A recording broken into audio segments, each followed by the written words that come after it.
Hey, good afternoon. It is Tuesday, time for our weekly Mizzou Tiger recruiting show. That is Sean Williams on one side of your screen, Gabe DeArmond on the other side of your screen. We're going to talk, if we're being honest, I don't really know what we're going to talk about. So if you're watching and you have comments and questions, please throw them in there. Give us some things to talk about. If they're related to Mizzou recruiting, that's cool. If they're just like, if you want to tell us what you had for lunch, where you're hanging out on Tuesday night, that's fine. You can do that too. Comments, questions, put them in there. We'll certainly get to them. We'll make up some things to chat about because, believe it or not, after Saturday, the Mizzou football program is still continuing to operate, and they're going to still do things even though they lost on Saturday. 40 to either 6 or 12, depending on how you view the final 15 seconds of the game. But before we get to that, do want to make sure to draw your attention to the banner that's going to run across the page throughout, or across the bottom of the screen throughout this show, and also the logo in the upper left-hand corner. That is James Carlton State Farm in St. Louis, Missouri. You should make James your insurance agent if you are in the state of Missouri or the state of Illinois. His team is licensed in both places. They can take care of you. Homeowners insurance, they have a lot of special programs they're doing with teen drivers. So any insurance needs you might have, you get in touch with James at 314-961-4800 or at carltoninsurance.net. on the internet. And he's also, if you call him or reach out to him and mention Power Mizzou, tell him this is where you heard about him, he's going to donate $20 in your honor or something like that to Advancing Missouri Athletes, Mizzou's name, image, and likeness collective, otherwise known as the currency of recruiting in 2022. So if your insurance costs a leg and an arm, call James Carlton State Farm and send some of that money to college football players. That's the way it works these days. Sean, what's up, man? How you doing? Not much. I know we were talking about the during presser a little bit before we got on there. Did anybody ask him about the Nebraska job? Because apparently everybody else is being asked about the Nebraska job right now. Yeah, no, I don't think that's really on the radar at this point in time. Okay. 11 and 13 and all that. But hey, you never know, man. Zach brings up a good point. If James Carlton had mental distress insurance, he would make a ton of money off of Mizzou fans. It's been a difficult 72 hours for Missouri fans, Sean. I don't know if you've sensed in our lair of the losers on the internet that everybody seems to be a little bit down this week. Is that what we're going to start calling it? I might get it renamed, actually. Yeah. Okay. Yeah, a lot of reason to be down. Man, that was kind of a complete no-show for Missouri Saturday. Yep. So not a lot to be excited about. And, yeah, kind of interesting. I mean, obviously you get a comeback game this weekend, but, man, a lot to work on when you play some solid competition going forward. Plenty to improve. But like the weekend started out well. We went up to Raytown High School. Logan Reichert committed to Missouri. I think there were still a few people that weren't 100% sure where he was going. We did our best to educate everybody, but there still, I think, were a few people who thought it might go a different direction. But I actually, the thing that I was most surprised by when I asked him, when he actually told the coaches, was that he admitted he told the coaches back in June. I didn't know if he would say that out loud. Yeah, I know. I don't know. I guess it didn't matter at that point. I mean, he already committed. So, but yeah, I thought that was kind of interesting. I mean, and, obviously we've been talking for quite a while that we expected to be Missouri. We're pretty confident for a long time. I mean, hey, I put in a future cast back in November, by the way. So there you go. Yeah, I mean, he's just been there too many, he's just been there so much and, unofficially for games and officially during that, he took his last official visit there. So the math just kind of added up there. And obviously he's got family ties to the school as well. But yeah, that was an interesting note. He's like, yeah, I committed on my last day of my official back in June. Well, and I was talking to his dad when we were up there before the show started. And I said, I hope he doesn't surprise us because I'm going to have a whole bunch of people really mad at me if I came to live streaming committed to Oregon. And he didn't tell me where he was going, but he laughed, and I figured it was probably pretty good news. And Gerard Hamilton actually talked to Logan and his parents, and he's going to have a little bit longer story on Logan on the site tomorrow. The gist of it being that initially Logan didn't really want to play football. I think if you grow up to be 6'7", 360-ish, I think football is generally going to be encouraged for you. I'd definitely give it a go if I was that size. I mean, Right. it's either that or wrestling, man. You know. I mean, left tackles get paid pretty well. Yeah, you know, or you can just, you can, if you got a big personality, if you're that big, you make some money in wrestling too, if you go WWE style. So there you go. I like it. I like last thing on him, and I don't know if you know this or not, but I had asked him, and he said, look, I think I can play left tackle, but we haven't really had that conversation yet. I mean, you've seen him a little bit, a lot more about recruits across the country and how these guys fit in and all that. At that size, he seems like a tackle to me, but is that what you would think? I would think so, but you just never know, when they get to the college level. I mean, they may just be like more naturally gifted on the inside. It's really just going to depend on his footwork and how, his people quickness. say that about me. I'm more naturally gifted on the inside, not so much on the outside, but it's all about the inside, man. Yeah. That's what matters. But yeah, I think he can. I think he can do it. Just and look, I just watched him at a Rivals camp last year, so. But he fared very well, and I mean he's got long arms and he's got length, and he's very quick laterally moving, so he's got good footwork. So I think it's definitely a possibility he could play the tackle position, and we'll see. I mean, if not, I mean I think he can automatically slide into guard, no problem, and just be a dominant player. So. Yeah. But yeah, it'd be interesting to kind of see once he gets to campus and where he kind of fits in and where they put him everything. Well, and I posted about this on our message board yesterday. He is the fourth 4-star or higher offensive lineman that Missouri has signed will have signed since 2012. Vanderbilt only has 2. I think Arkansas has 5. Ole Miss has 6, and pretty much everybody else in the SEC is at least 10, which basically means you need a 4-star offensive lineman, at least one every year if you want to compete in this league. And I remember saying back in 2012 when Missouri signed Evan Bain, that's great that you signed Evan Bain, but he can't be the exception. This has to be a common thing. And look, we saw it on Saturday, I think, and maybe Saturday's not the greatest example because I don't think Kansas State's defensive line is exactly full of 4- and 5-star kids, but it's the one position where I think even as the recruiting has picked up, at least according to rankings, it really kind of hasn't picked up. Yeah, I saw that post on the board, and yeah, it's pretty intriguing numbers just to make the comparison to every SEC team, since Missouri's been in the SEC, and yeah, one's great. Hopefully, you can get to a class. Hey, Missouri's trying this year. I mean, they were in on some dudes that were highly rated. They just they just couldn't land them. Unfortunately they got Reichert, but yeah, it's just kind of shows you how tough it is to do. To get offensive linemen, unless you're it goes back to winning. If you're a consistent winner, it's a little bit easier to do. But when you struggle with the win-loss column, it's a little bit harder to pull those top-level offensive linemen into your class. Yeah, and so Jim Bob kind of asks about that. I mean, what does Mizzou need to do to bring more top-quality offensive line recruits? First of all, like you said, they need to win. That's just kind of across the board. Mm. But also, when there is a Miles McVay in the area, when there is a Caden Green in the state, those are the ones you need to get.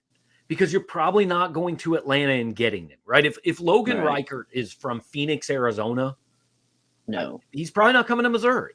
Right. He's coming to Missouri because he's from Raytown and his family has ties and it's in the area. So when you get, and look, they lost Green to Oklahoma and he always kind of wanted to go there and all that, but that doesn't mean it's not a loss. I mean, it's a big loss. Miles McVay, if he turns into the player that, rivals and some of these coaches think he is, it's a big loss. And it's a bigger loss, I think, at offensive line because there's not just like a logical replacement for those guys. Right. Right. Exactly. Yeah, I mean that's why you get like those top tier guys, and you hope they stay healthy. And if they're staying healthy, they're going to be in there about every snap. So that's what makes it a little bit difficult, to land those guys. And you mentioned geography too playing a big factor. Missouri's not going to go to Atlanta. I mean, man, it's hard for them to recruit some guys in the Southeast. And they did offer they've got an offer out to a kid in Arizona. I don't think he's going to visit. I mean, they're offering more guys right now, and we're going to touch on that in a bit. But they've offered a couple of JUCO guys. So that's another route that they're going to go, and they went there before. So yeah, it's just really hard to get top notch level offensive linemen because it's like you said, geographically you want to hit on those kids that are in your area that have ties to your school. And, if you don't do that, then, you're going to have to search under a bunch of rocks to grab some dudes. Yeah. Either that or do what Tom Osborne did in the 80s and 90s and just bring 20 of them in as walk-ons every year somehow, right? There you go. Yeah. Breakfast wants to know, and kind of what you were talking about, do you think they'll recruit more linemen or go after fixes in the transfer portal? So here's Missouri. Missouri's got 18 offensive linemen on scholarship. But Hiron White is not playing this year so far, and he's done after this year. I just can't see him, applying for another year coming off an injury. Zeke Powell, the starting right tackle, is done after this year. Javon Foster, the starting left tackle, he has another year if he wants it, but, he might be an NFL guy. Connor Wood and Xavier Delgado both have another year if they want it, but this is their fifth year in college, I think. And, Delgado just got hurt on Saturday. I mean, those guys could move on. The point is, Missouri could be looking at replacing 4 starters on the offensive line. Bobby Lawrence is a backup right now. He has another year. Would he take it? I don't know. Luke Griffin is probably sliding into that starting lineup next year. You got Bency Polgar, the kid from Buffalo, who's ineligible this year. Maybe he steps in. EJ Ndoma Ogar, the transfer from Oklahoma, which I think, honestly, it's a little bit concerning that he hasn't been able to see the field yet. You've got Mitchell Walters, who right now is the 6th offensive lineman. Maybe he's a tackle next year. You've got Armand Mimbo. So there's bodies, but right now there's not much in the way of, oh, yeah, we know that guy can step right in. So are we sitting here and saying, boy, they better go find 3 more transfers on the offensive line? And if that's where we're at, what the hell? Yeah. I mean, it's kind of pointing in that direction, to be honest with you, because they offered 2 from the JUCO ranks in the past few days. So JUCO is definitely a route they're going to go, and I wouldn't be surprised if the transfer portal is another option too. So just try to grab some plug and play guys that have experience, and hopefully you grab one. Those guys. I mean, here's the thing with the transfer portal: as soon as an offensive lineman with starting experience enters the portal, all the top teams are going to be looking at them. So that's going to be hard to get to. And I understand that offensive line is a position where, look, it's going to take a couple years. I mean, you're probably not coming in playing right tackle in the SEC as a true freshman. I get that. But by the same token, if they are going portal next year, to me, what does that mean for Drake Heismeyer and EJ Ndoma Ogar and Mitchell Walters and Makai Lee? I mean, these are guys who, aren't true freshmen. Those guys need to probably be playing next year. And if you're going out and getting another transfer from, Montana State or whatever, I don't know. I would hope. I think they're going to have to get 1 or 2, but you would hope that some of these guys that maybe aren't playing quite as much are in position to help out next year. And Armand Mimbo's the 2nd string right tackle. To me, I guess he's your right tackle next year, probably. Right. I mean, yeah, you would hope that. I mean, that's why you brought him in. That's why you recruited him to, eventually take over the reins. So you hope you see that kind of rotation, and you don't have to dip in the portal that much. But we'll find out. Right now, like I said, Missouri has struck out on their top guys. They got Reichert. But they struck out on the other guys like Caden Green, Miles McVay, Amir Herring. He's not, obviously, that was kind of The a kid long that shot, but Joe Otting or Edding went to yeah, Notre Dame. They offered him early. right. Yeah. Yeah. So, yeah. So you're going to start seeing, like I said, we've got JUCOs and they got some other high school offers out there. I'm not sure where they stand with any of those guys right now. Right. So we'll see what happens. But it looks like it's We're probably not. going to be JUCO, and maybe there's some kid that they're film that they like, but maybe he's probably committed to like Tulane or something like that. Right. It's those kids that they'll probably might go after and extend an offer too late in the season. So we'll see. Because we're not really right now in like a visit. I mean, we are in a visit period, but the first game was on a Thursday night. I don't see an 11 a.m. game against Abilene Christian being a time they're trying to bring many kids in, right? And here's actually, this is kind of what I want to talk with you about. So October 1st, they're home for Georgia. And ostensibly, that's a weekend you go, hey, we'd like to bring some kids in. Well, I think Missouri's got two problems with that. First of all, I don't know that you want to bring kids in a game that you're, let's be honest, probably going to lose by 4 touchdowns. And that says more about Georgia than it does about Missouri, because I think most people are going to lose by 4 touchdowns to Georgia. But the second thing, and we have talked all year long about how the first month of the season is so important for Missouri. If they're sitting 1-3 or 2-2, I'm sorry, if they're sitting 2-2 and they've gotten beat by Auburn, look, man, we're seeing it online all week this week. There's already people trying to check out. The rest of them are going to check out if they lose to Auburn. And so my point being, it's your biggest home game of the year, but you can't really bring kids in if you're worried that you're going to have 45,000 and 10,000 of them are going to be wearing red. You can't bring kids to that stadium that way. Well, I mean, as of right now, there's going to be some pretty significant visitors there. Are there? I know Ryan Wingo said he's going to be there, and October 1st, that Georgia game is. I've heard a lot of kids say, "Hey, we're coming in for that game," So I think that's like a game Missouri's kind of targeting. And here's the thing, too. You bring up a great point. You're playing Georgia. That's a tough task, man. You don't want to get beat by 4 touchdowns. But obviously, I think they know that, I guess the atmosphere is going to be a little bit more, there's going to be a lot more fans there. So it's be a little bit more fanfare there. But, but you also want to perform well on the field, too. And here, another thing I want to bring up, too, I mean, like a lot of these kids are going to come in for like unofficials, obviously. And a lot of coaches don't like to do official visits during the season. So, but still, they kind of, target a couple of games during the year to bring in like top guys if they got a big matchup. So it's the Georgia. It's going to be a double-edged sword because it's Georgia. Going to be a lot of excitement around that game, but at the same time, you don't want to get beat very badly. Right. Well, and here's what I've learned in 19 years of covering recruiting, and I've had coaches kind of tell me this is, there's really 2 ways to approach visits.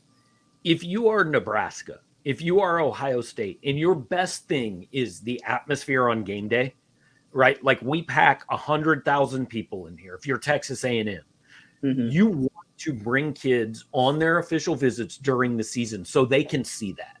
Right. So they can walk into that stadium and go, holy cow, man, there's 80,000, there's 105,000 here, and this is nuts. If you are a program that doesn't do that, and let's be honest, Missouri doesn't do that, you bring your official visitors in after the season in those first couple weekends in December, and you sell them on, look how much more individual attention you're getting. Right. And obviously, if you're Missouri, you sell it as, hey, we want to bring you in when we can actually spend time with you, not when we're busy preparing for a game. And that is part of it. But part of it, again, is you sell what you have to sell, which is why Nebraska and a lot of those places have a lot of official visits during the season, whereas Missouri tends to try to get them done in the summer or hold them for December. Yeah, and I'll kind of bring up just a little tidbit about talking to Ryan Wingo recently when I was at his game. I was like, hey, when you going back to Missouri? He's like, yeah, I'm probably going to go for the Georgia game. He's like, oh, wait, what do you want to check out? He's like, I want to see what Luther Burton does. Hey, another big selling point to your top wide receiver target in the 2024 class. So, didn't look too good Saturday. Getting the ball a little bit more, maybe. Yeah, I would probably scheme some ways to get him the ball in the next few games. Just just an opinion. Just yeah. If Eli's watching, Sean Williams says get Luther the ball more. Find me on that loser message board, Eli. Breaking news here. So yeah. I don't know where else to go. Really, it's a really weird, just kind of slow time where we're kind of waiting to see what the next domino is. I mean, we don't have to talk like all negatively. I mean, there's Marvin Burke seems to be trending in the right direction, which we did talk about last week. But Clint Crosgrove, our Midwest analyst, put in a future cast, so there's some confidence there. And future casts are never wrong, by the way. Isn't that right? They're 100%. Mine are at about 81% right now. Okay, I haven't checked mine, but I try not to do it until I'm pretty sure. So I hope it's at least that. Yeah. So there is some positives there, but yeah, I mean, in terms of 2023, it's really it's going to be one of those where there's some players already have 4 games of film, so Missouri is going to be going through and seeing who else they can offer, and hopefully maybe they'll try to flip somebody too. You just never know what'll happen, but they've extended some recent offers. We talked about there's still a need for offensive line. Obviously, they've offered 2 JUCO kids. They offered the Vanderbilt commit recently. They offered the cornerback commit, Arkansas State cornerback commit, but he's got like an Auburn offer as well. Mississippi State's going after him.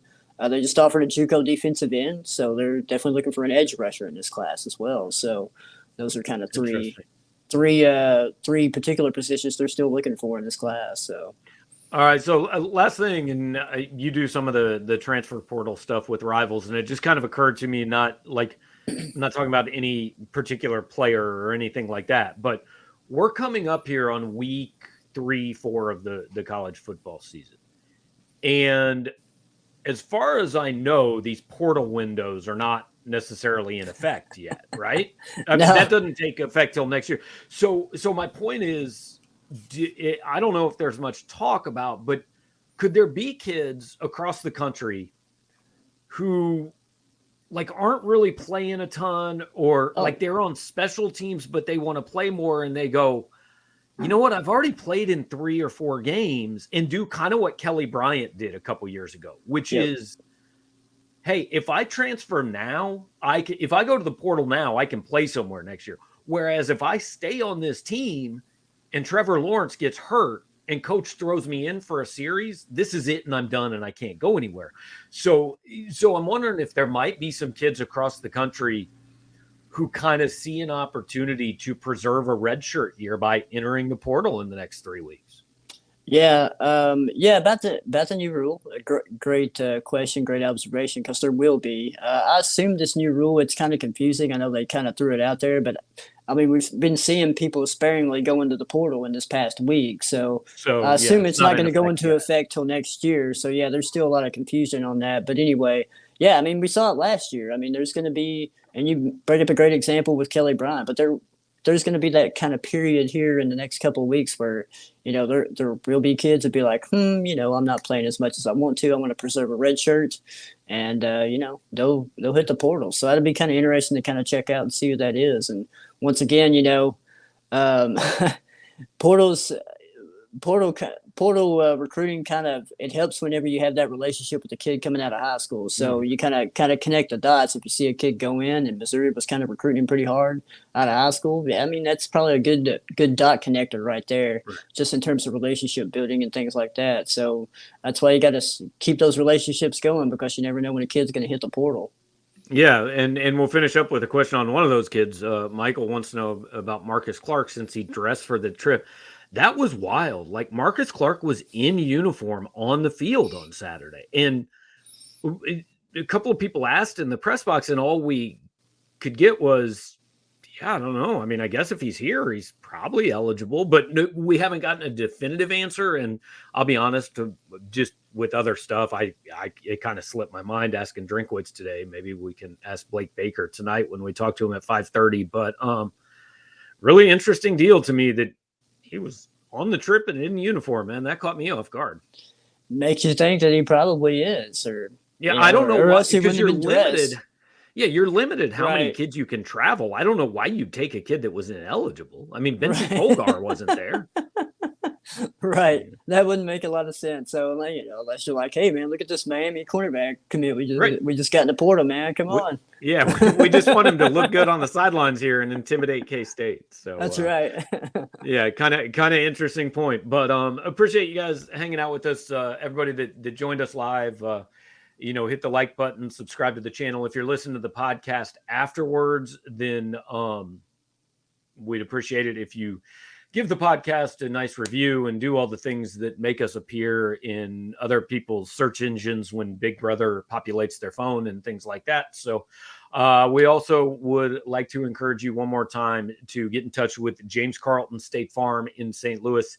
He's got a team of 8. It's a relatively small team, but look, customer service is their thing. You're not going to get an answering machine. You're not going to get a voicemail that makes you press 1 or 2 27 times. You're going to get an actual human being. They just want a chance to talk to you about your insurance needs, see if they can save you a little money. If you call them at 314-961-4800 or hit them up at carltoninsurance.net, tell him you heard about him on Power Mizzou. He's going to donate $20 if he gives you a quote to Missouri's NIL Collective. And then we will be on the show in 2 weeks talking about the players that James Carlton managed to get to Missouri. Oh, no, wait, we won't. NIL is not a recruiting inducement, so we won't be talking about anything like that. But anyway, I don't know. Sean, closing thoughts? Any words of wisdom? No, I just thought James Carlton would start that transfer portal pot. Just get it started a couple weeks early. There you go. Yeah, I got no words of wisdom. I've used up all my words of wisdom. So thanks for joining us, guys. And I'll be back here tomorrow at 2:30 with Gerard Hamilton talking Mizzou football. And I know you got questions about that because I've seen them all week. So we'll talk to you then. And Sean and I will be back next week.